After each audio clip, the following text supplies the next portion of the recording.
할렐루야, 주님을 찬양합니다. 오늘 본문이 요한복음 11장 44절, 제목은 풀어놓아 다니게 하라라고 하는 말씀이에요.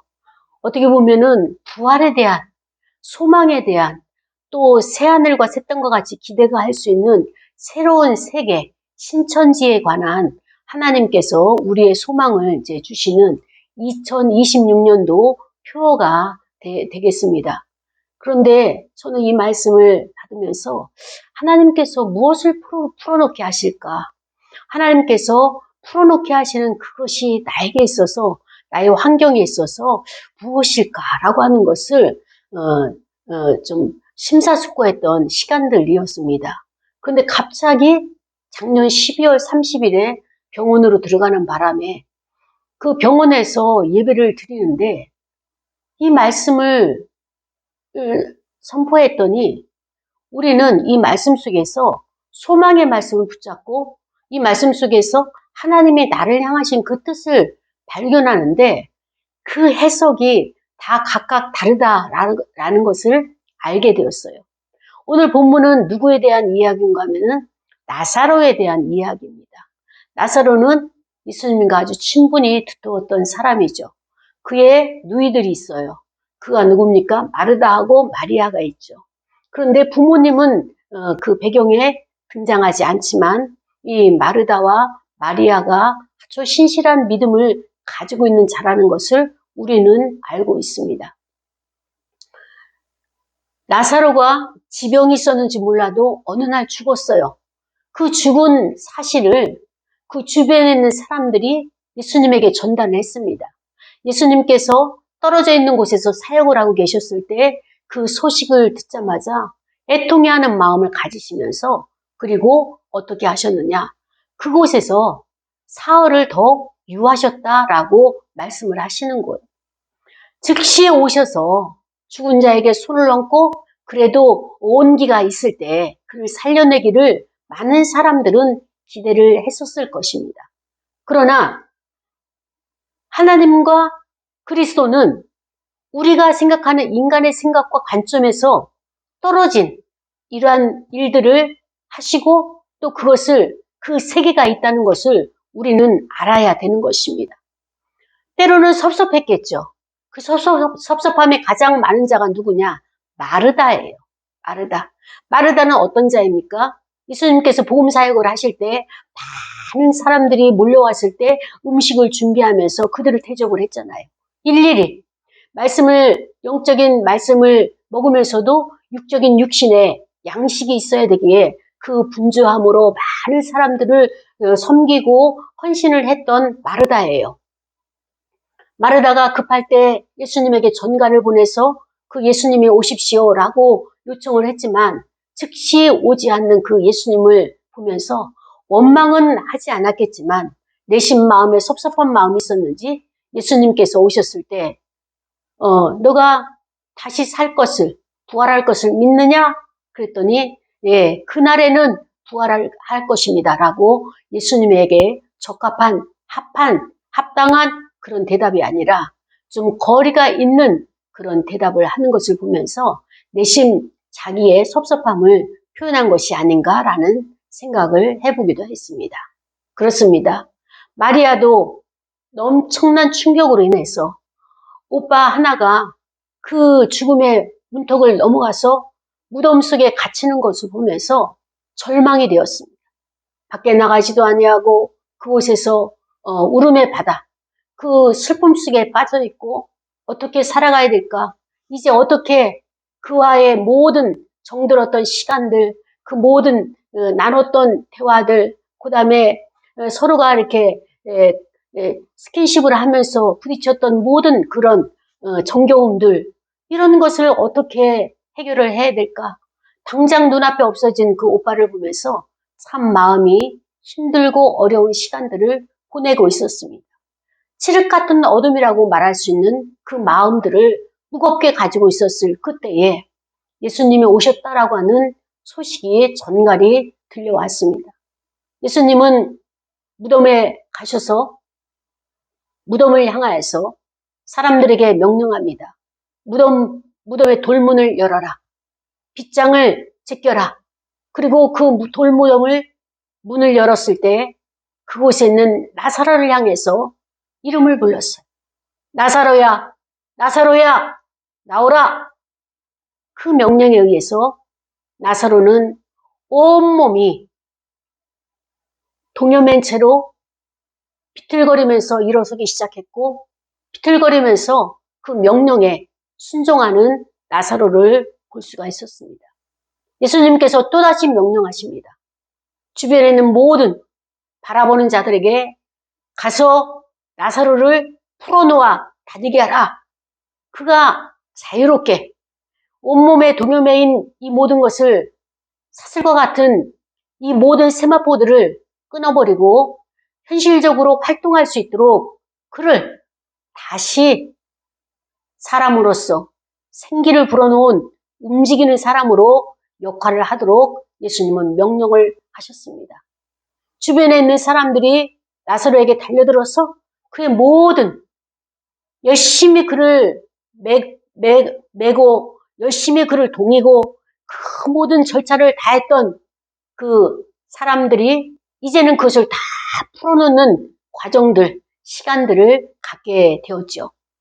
예수님께서 그 나사로를 향해서 눈물을 흘리시면서 애통해하는 마음을 가지고 어떻게 하여서 죽음이 사망이 너를 이렇게 삼키도록 이 현실이 이렇게 되도록 이 현실에 있는 모든 죄를 보면서 악의 세력들을 보면서 애통해하시는 예수님의 모습을 우리는 보았습니다.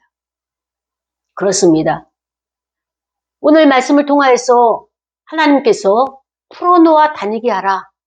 저는 내심 이 말씀을 함께 나누면서 큐티를 하면서 언니도 이제 입원을 했지만 여기서 다시 노임을 받고 일상으로 돌아갈 것이다 라고 그런 메시지를 향해서 그런 메시지를 선포를 했는데 언니의 입장은 단호하게 아 나는 죽는구나 라고 하는 것을 받아들이고 있었습니다.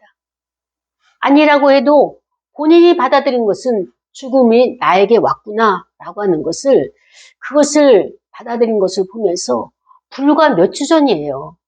참 이것을 어떻게 해명하기도 그렇고 해석하기도 그렇고 다시 살아나는 것에 우리는 포커스를 가지고 있고 다시라고 회복이라고 하는 다시를 우리는 지금 생각하고 있는데 그렇지 아니한 자는 다시라는 것이 없는 세계로 그들을 갖다가 가두는 것을 보면서 안타까운 마음을 금할 수가 없었습니다.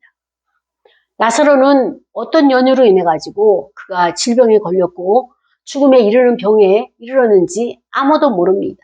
그러나 그는 아픈 자가 되었고 질병을 짊어짐으로 말미암아서 질병으로 된 고통이 엄청나다고 하는 것을 알게 되었어요. 그것은 하나님이 부어주신 생기를 빼앗아갈 만큼의 그 질병의 고통이 그 사망의 그 무게가 그 힘이 엄청나다는 것을 알게 되었고 어쩔 수 없이 그는 사망의 짐을 짊어지게 되었죠. 하나님께서는 예수 그리스도의 사역에 힘을 실어주시기 위해서 예수 그리스도에게는 어떤 권세와 능력이 있느냐 죽은 자도 살리는 능력이 있다라고 하는 것을 많은 사람들에게 보이기 위해서 알게 하기 위해서 깨닫게 하기 위해서 예수님을 그 죽음의 자리로 하나님께서 초청을 하셨습니다. 이제까지 나의 기도를 들으신 여호와 하나님 아버지 감사합니다. 이제 나사로가 일어날 수 있도록 나사로야 일어나라 명령했을 때 하나님께서는 예수 그리스도의 명령에 즉시 응답하시고 역사를 해주셨습니다. 그렇습니다. 죽음이라고 하는 것은 여러 측면에서 우리 안에 인간 안에는 영과 혼과 육이 있는데 육 안에 영혼이 담겨져 있단 말이죠. 육신적인 죽음은 무엇입니까? 육 안에 우리 몸 안에 담겨져 있는 영혼이 빠져나가면 육과 영혼이 분리가 되면 이게 죽음이에요. 이것이 1차적인 죽음이라면 또 우리는 죽음이 있어요. 어떤 죽음입니까?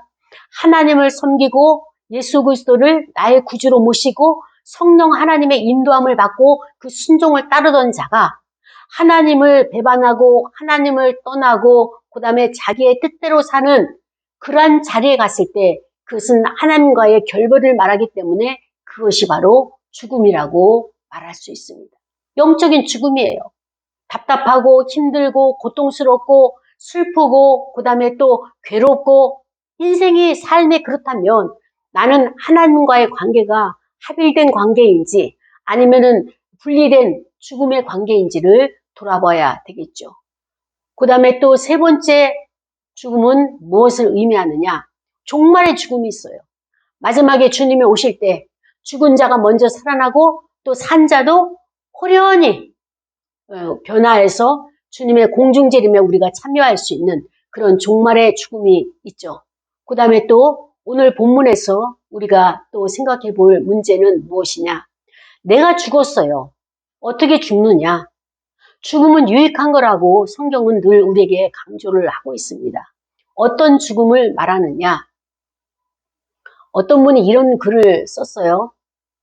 하나님의 뜻보다도 요즘 기독교인들은 하나님의 섭리보다도 자기의 뜻이 더 중요하다는 거예요.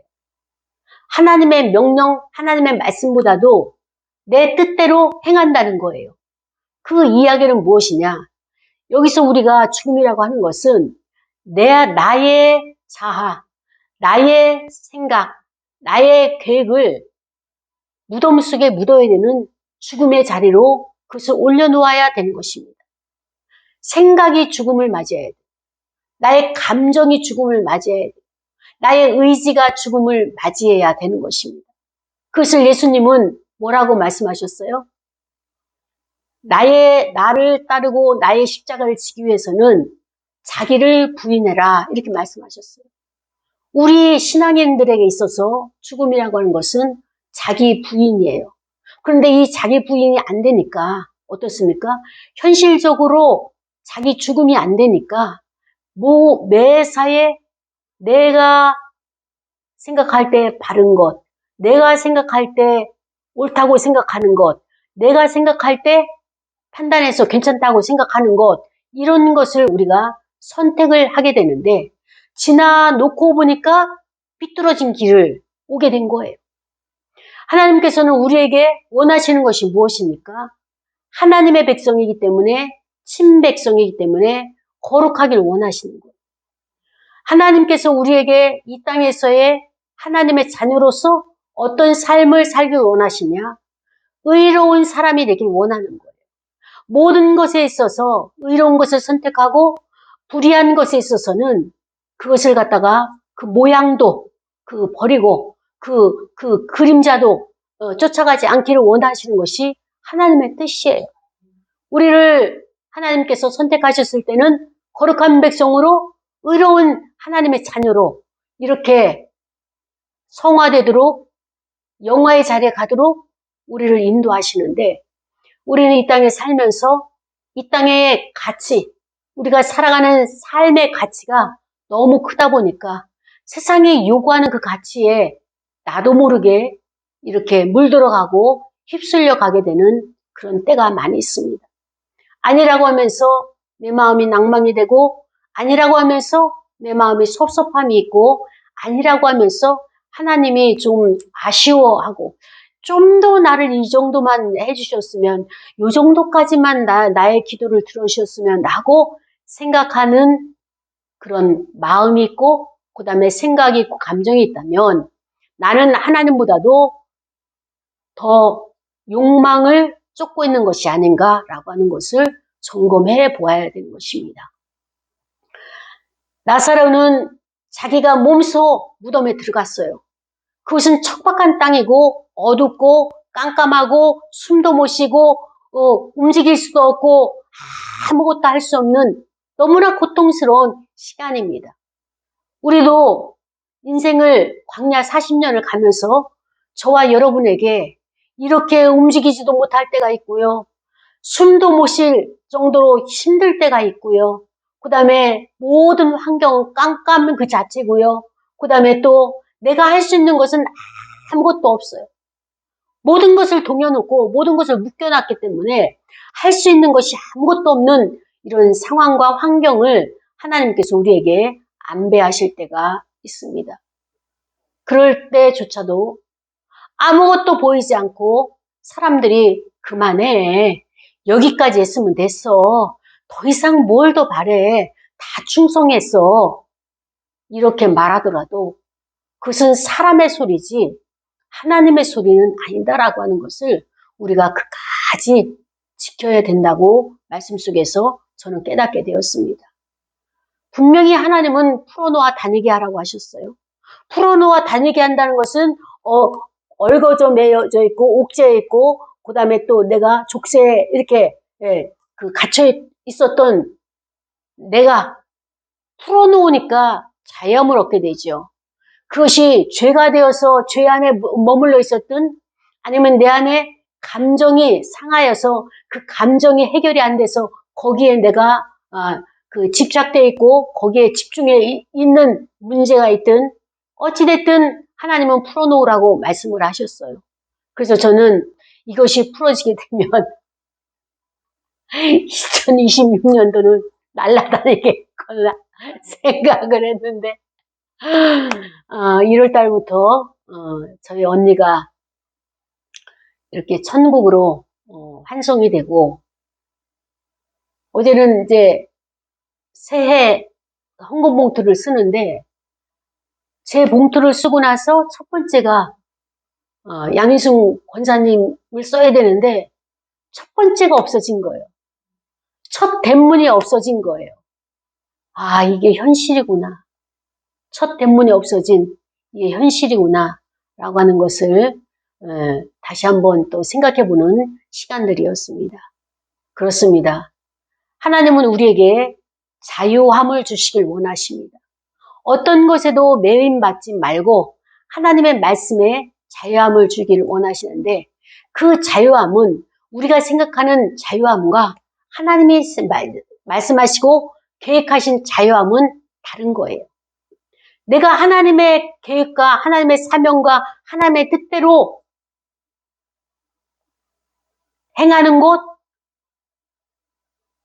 순종하는 곳, 그곳이 자유함이에요. 그냥 시간이 널널하고 또 나의 삶에 부요하고 풍요로움으로 마음껏 누리면서 사는 것이 자유함이 아니라 하나님의 자유함과 우리의 자유함은 이렇게 차이가 있는 것입니다.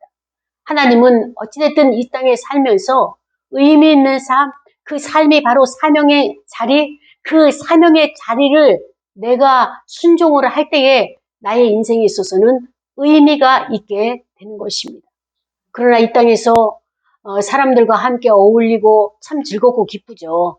또 하나님께서 풍성하게 주신 대로 나름대로 그것을 또 이렇게 헌금도 하고 선교도 하고 여러 가지 모양으로 하지만은 그것보다는 하나님께서는 나만을 위해서 원하시는 그 자리가 있어요. 그 자리에 우리가 가야지만이 자유함이 있고 나의 인생을 하나님이 풀어놓으셨다라고 말할 수 있는 것입니다. 사랑하는 여러분, 하나님이 인도하시는 곳은 어떤 곳일까요? 하나님이 인도하시는 곳은 광야예요. 하나님이 인도하시는 곳은 어떤 곳일까요? 한 알의 밀알이 땅속으로 들어가는 거예요. 땅속으로 들어가서 썩는 거예요. 나 자신이 썩고 나의 형체가 없어지는 거예요. 그건 고통이에요. 찢어지는 고통, 아픔이 크죠. 그리고 그것은 냄새가 나요. 온갖 세균들이 득실거리고 악취가 나고 미생물들이 그 한 알의 밀알, 생명을 먹으려고 다 달라들어서 갉아먹고 괴롭힘을 당하는 곳이에요. 그곳에서 나는 또 다른 싹을, 또 다른 생명을 키워내야 되는 것입니다. 먼저 거는 형체가 없어지도록 다 이것을 녹아지고 그 안에서 새로운 생명을 만들어 창조해내야 되는 것이 나의 역할인 것입니다. 그리고 하나님께서 나에게 주신 그 생기를 하나님께서 주신 나의 그 모든 힘과 능력을 다 쥐어 짜듯이 거기에 몰입을 해야 되는 거예요. 그것이 직장이 됐든 아니면 사명의 자리가 됐든 어떤 가정사에서의 희생이 됐든 어떤 모습이든 간에 인간관계에서든 내가 썩어지고 거기서 새로운 창조의 새로운 것을 만들어내기까지 그 역할을 감당을 해야 되는 것입니다. 여기서 그치는 것이 아니라 그 힘이 미약하면은 거기서 없어져 버리고 말아요. 이 대지를 뚫고 올 수 있는, 뚫어낼 수 있는 힘이 있어야 돼. 힘. 그러기 위해서는 어떻게 해야 되느냐? 나의 힘만으로는 안 되는 거예요. 오늘 예수님께서 나사로를 다시 회복시켜 주시고 다시 부활시킬 때 어떻게 하셨습니까? 주변에 많은 구경꾼 같지만 그들이 중보자였고 주변에 많은 사람들의 자원을 예수님이 사용하신 거예요. 그들에게 돌문을 열어라. 나사로를 가둔 모든 무덤의 문을 열어라. 명령을 하셔서 그들이 가서 그들의 자원으로 문을 열어줬어요. 그러고 나서 이제는 나사로에게 직접적으로 너희들이 다가가서 너희들이 묶어놓았고 너희들이 저를 동염해 놓았고 너희들이 저를 죽였던 그 모든 것을 다시 복귀하는 거예요. 복귀. 이것을 예수님이 명령을 하셨습니다. 이렇게 바둑을 두는 사람들을 고수라고 이야기를 하죠. 근데 고수들이 몇 단 되는 고수들이 이렇게 바둑을 두다가 지는 것은 많이가 아니라 반집, 돌 하나도 아니고 돌 반에 그 집으로 인해 가지고 진다고 실패를 한다고 말합니다. 그러면은 실패한 사람은 자기가 그 빽빽하게 흰 돌, 검은 돌 이렇게 사용해서 한 그곳에서 자기가 놨던 순서를 거꾸로 지금 여기서부터 거꾸로 해서 다 이것을 복귀를 해본다는 거예요. 그래서 어느 시점에서 돌을 잘못 놔가지고 이런 결과가 나왔는지라고 하는 것처럼 예수 그리스도도 너희들이 저를 무덤에 가두었지 나사로를 저렇게 만들었지 그렇다면 너희들도 어디서부터 이 스마포를 풀어야 되고 어디서부터 동염했던 모든 끈들을 끊어야 되는지 너희들이 복귀를 시켜라 이렇게 말씀을 하시는 거예요. 그렇습니다. 우리가 사는 것은 그렇게 어렵지가 않아요. 중요한 것은 살다가 막힘이 오는 거예요. 막힘이 오는 것은 무엇입니까?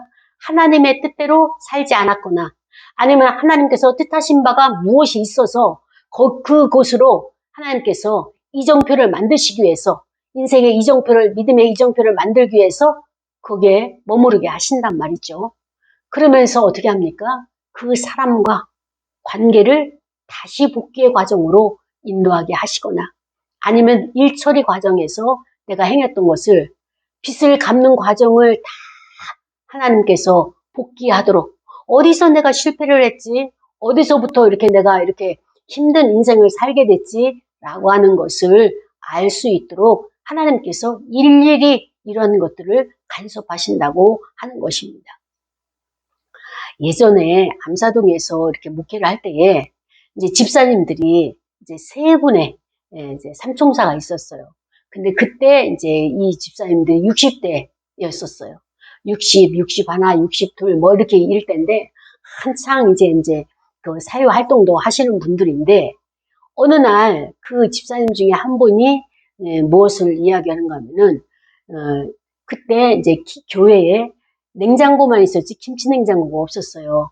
그래서 김치 냉장고를 우리 이제 양희순 권사님이 사주겠다고 이제 해서 그 헌금을 받았어요. 그때 당시 100만 원인가 110만 원을 받았는데 이 한 집사님이 그것을 자기가 내겠다고 왜 내가 헌금을 해야 되는데 왜 그것을 갖다가 안 받느냐. 근데 그 집사님의 형편이 이 빚이 많았어요. 사채도 많고.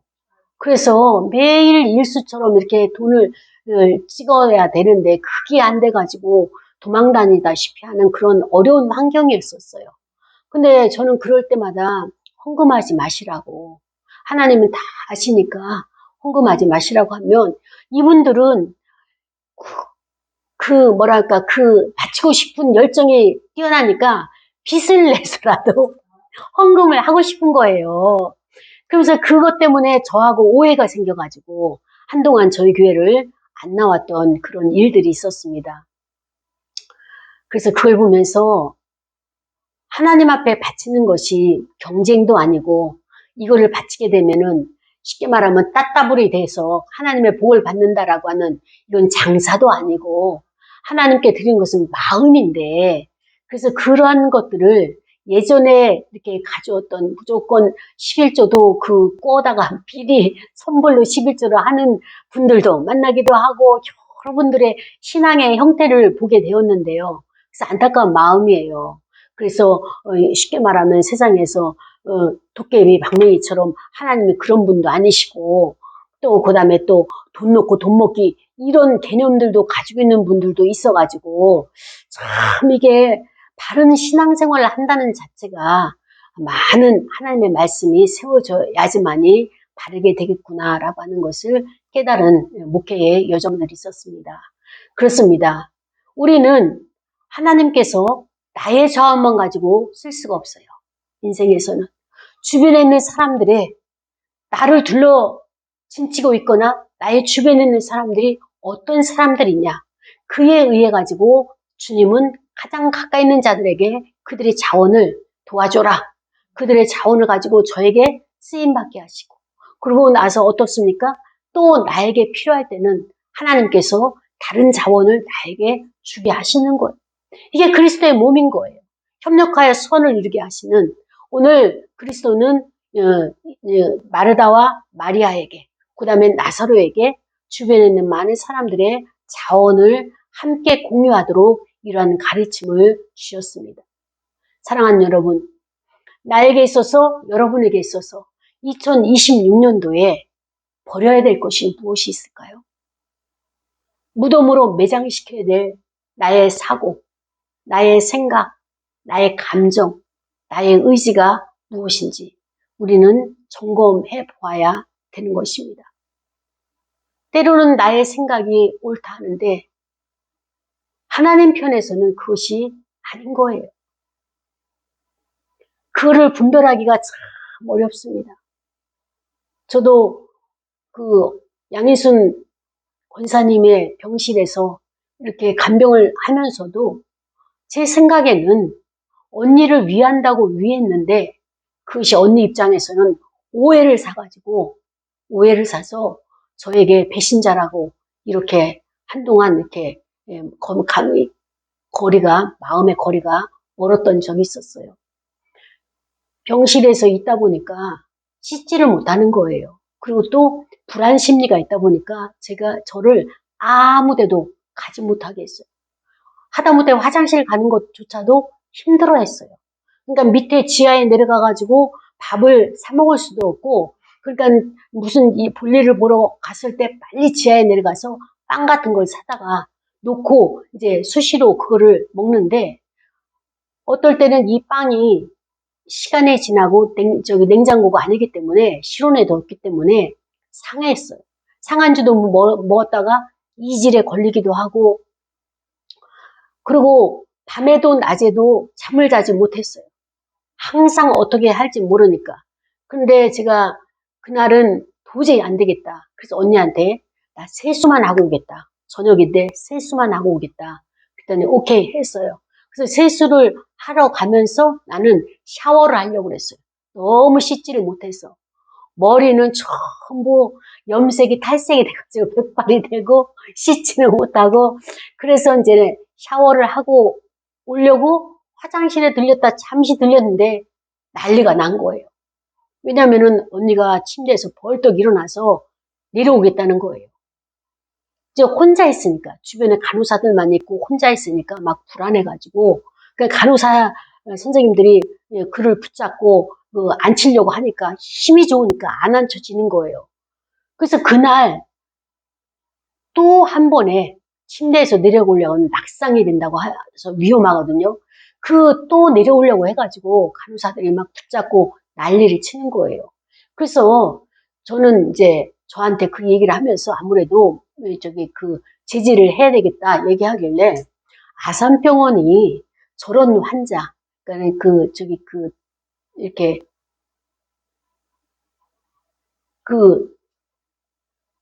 그걸 뭐라고 그러죠? 그 단어가? 선망 있는 환자를 어떻게 대하는지, 어떻게 저들을 고치는지, 아니면 잠잠하게 하는지 한번 그 매뉴얼을 봐야 되겠다라고 생각을 했어요. 근데 언니가 양쪽에 간호사들이 붙들고, 발도 붙들고, 손도 붙들고, 눕혀서 있으면서 이 장갑을 채우는 거예요. 그랬더니 언니가 저 사람들 나쁜 사람이야. 빨리 저 사람들 갖다가 이거 풀어주게 하라고. 그래서 저한테 계속 얘기를 하는데 제 입장에서는 일단 매뉴얼이 어디까지 가는지를 보고 싶었고, 두 번째는 언니가 자꾸 저쪽에 엘리베이터에 사람들이 왔다. 누가 나를 찾으러 왔다. 그러면서 거기를 가야 된다는 얘기를 좀 전에 했거든요. 그래도 나는 간호 선생님들이 있기 때문에 거기에 대해서 반응을 안 보이고 왔더니 이렇게 저기를 침대를 내려오는 그런 일들이 있었잖아요. 내려오려고 하는.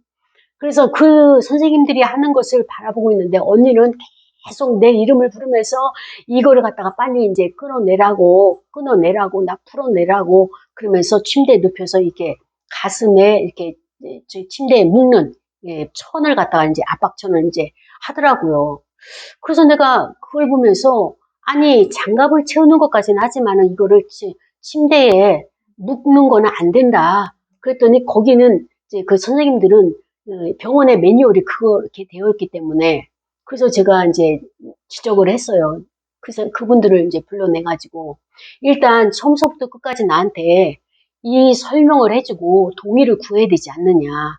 동의서를 써야 되지 않느냐. 그랬더니 지금 의사 선생님이 쓰고 있다. 그러니까 조금 있다가 그걸 주겠다라고 하는데 이미 언니는 가장 치욕적인 장갑을 끼고 묶임을 당하고 가슴 압박까지 하는 여기에 대해서 말할 수 없는 아주 상처가 됐던 거예요. 트라우마가 됐던 거예요. 그래서 나중에 이제 간호사 선생님들하고 이야기를 했지만은 분명히 그거는 이제 병원 측에서 잘못이 되고 있는 거죠. 먼저 나한테 동의를 구해야 되는데 저도 궁금했어요. 아산에서는 이런 환자를 어떻게 다룰까? 근데 결국에는 강제로 묶는 이것을 하는데 언니는 보건복지부에서 전국에 있는 병원들이나 중곡동에 있는 정신 병동 이런 데를 다 이제 관리를 했기 때문에 정신병자들에게 행하는 그 일을 자기에게 했다는 거에 있어서 그래서 견딜 수가 없는 그런 아픔이 되었던 것입니다. 그러면서 저를 보지 않으려고 했고 저에게 배신자라고 하면서 아주 거기에 대해서 힘들어했던 시간들이 있었습니다. 그래서 저는 언니에게 이야기를 했어요. 이분들이 어떻게 하는지 지켜보고 관망을 하고 그래야지 대안이 나오지 않겠느냐라고 했는데 언니는 섭섭한 마음이 더 컸지. 거기에 대해서 이성적으로 제가 대처하는 거에 있어서 그렇다고 제가 그분들과 싸울 수는 없는 것이고 병원이 이런 방향으로 가는구나 알았으면 다음에는 그걸 하지 못하도록. 그러니까 밤에는 주무시지 아니하고 불면증이 오면서 그런 선망들로 인해 가지고 괴롭힘을 많이 당하니까 참 힘들었어요. 그래서 제가 자지를 못하고 언니와 함께 있으면서 이런 주사줄이나 이런 것들을 매달아 놓은 산소호흡기나 이런 것들을 다 이렇게 떼려고 하는 이런 관리를 해야 되는 그런 시간들이 꽤 있었습니다. 저는 언니의 이 모든 것을 보면서 마지막에는 인간이 제어를 하고 인간이 도와주려고 해도 그것이 언니에게는 도움이 안 되는구나. 여기에 대해서 나름대로는 굉장히 낭망이 됐었어요. 나는 언니를 돕기 위해서 온 거고 그리고 또 그분들도 사실 언니를 돕기 위해서잖아요. 의사 선생님이 저에게 이렇게 말씀을 하셔요. 여기 질병 때문에 골수 이형성 증후군 그 질병 때문에 폐렴 때문에 오지 않았느냐.